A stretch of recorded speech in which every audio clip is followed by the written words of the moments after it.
เบาเรื่องอะไรเฮากับมีซอกง่ายแล้วก็มีทั่วทุกประเทศลาวเลยบ่จะเป็นฝั่งใต้อีหยังรถเฮาก็คือว่าลุยได้สุดยอดหลายโดยเฉพาะรีโวตัวนี้เลยสุดยอดเลย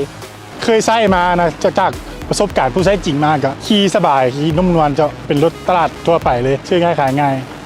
ก็คงซื้อว่ารถขี่ได้ดีแล้วก็ปลอดภัยแต่ว่าเขาขี่แบบทางมันคือรถมันขี่จิ้นเนาะแต่ว่ามันก็ยัง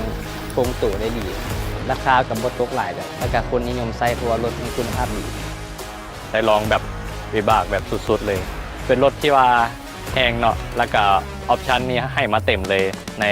สเปคของรถ SUV ที่ว่าเป็นออโต้หันก็คือเขาได้ลองทุกระบบเซฟตี้ระบบโฟร์วิวของ Fortuner ก็ถือว่าคากหลาย Toyota ค่อนข้างจะแน่นบืนได้ทุกเส้นทางเนาะเหมือนกับว่าคือสิไปบ่ได้แต่ว่าก็ไปได้ดีบ่ต้องควบคุมอย่างไรเนาะซึ่งอยู่ในระบบมันค่อนข้างจะควบคุมให้กับเขาเองรูปห้างผลิตมาได้อย่างเหมาะสมเนาะเหมือนกับผู้ชายเขานี่แหละต้องการสิ่งที่ว่ามันแน่นหนา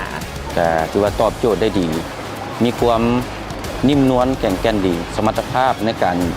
ระบบเกียร์ต่างๆหรือว่าคล่องตัวดีเนาะในตัวรถโตโยต้าเนาะสำหรับข้าพเจ้าถือว่ามากที่สุดแม่นการประหยัดน้ำมันถือว่าเป็นรถที่ประหยัดน้ำมันหลายแล้วก็เป็นรถที่ว่าใส่น้ำมันแล้วก็เติมน้ำมันเครื่องเพราะนั้นเนาะถือว่าบุจุกจิกในการซ่อมแปลงเนาะแล้วก็เป็นรถยอดนิยมของบ้านเฮาเนาะถือว่าซื้อสะดวกขายสะดวกรถนี้รู้สึกว่ามีความแรงมากสูงหลายเนาะรถโตโยต้าเนาะแต่ข้าพเจ้าขี่มานี่โตโยต้าเขาออกไปเขตธุรกันดารหรือว่าออกไปจากเทศบาลเมืองบ่ว่าแกงใดก็มีเนาะอะไรมันจะหาง่ายสำหรับยี่ห้อโตโยต้าสำหรับการแนะนำของข้าพเจ้าเนาะรถออฟโรดเฮาณปัจจุบันนี้โตโยต้าจะหลายที่สุดบ่ว่าอยู่ประเทศเฮาหรือนอกประเทศฉะนั้นทางเลือกรถอยากให้ใส่โตโยต้าอะไรหาง่ายทุกประเทศมีรถโตโยต้านี่เป็นขวัญใจของคนลาวเฮานะเพราะว่าหนึ่งมันใส่ทนอะไรสื่อง่ายขายของเนาะใส่ไป10 ปีก็ยังโอเคขายได้ต่อนะเจ้าเรื่องการบริการหลังการขายนี่ก็ถือว่าฮอดกำหนดเวลาเซ็กระยะนึงเพิ่นก็แม่นได้โทรติดตามถ้าหากว่าเฮาลืมเฮาบ่จื้อเนาะเพิ่นจะคอยติดตามเฮาอยู่ตลอดถือว่าเป็นห่วงเป็นใยเฮาอยู่ตลอดนะอยู่ในใจก็แม่นโตโยต้าเลยสุดยอดอันที่1มาแล้วการซ่อมแป้งเปลี่ยนทายต่างๆเฮาก็มีศูนย์ทำห้อง2มาได้อุปกรณ์เปลี่ยนทายต่างๆหาได้ง่ายสำหรับประสบการณ์ใส่ไฮสโลมันก็สามารถใส่ได้ง่าย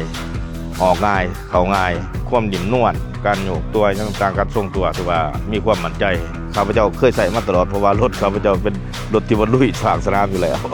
แต่ว่าที่ผ่านมาเนาะที่พวกเขาได้ใส่รถของโตโยต้าก็ถือว่าเป็นรถที่ว่าใส่ดีการเดินทางไปก็มีความยุ่งยากแต่ว่ารถเฮาก็สามารถไปได้แข็งแกร่งหลายในส่วนหลังของเพิ่นแล้วก็บ่ผิดหวังที่ว่าได้เลือกโตโยต้ามาใส่ในครอบครัวสุดยอดหลาย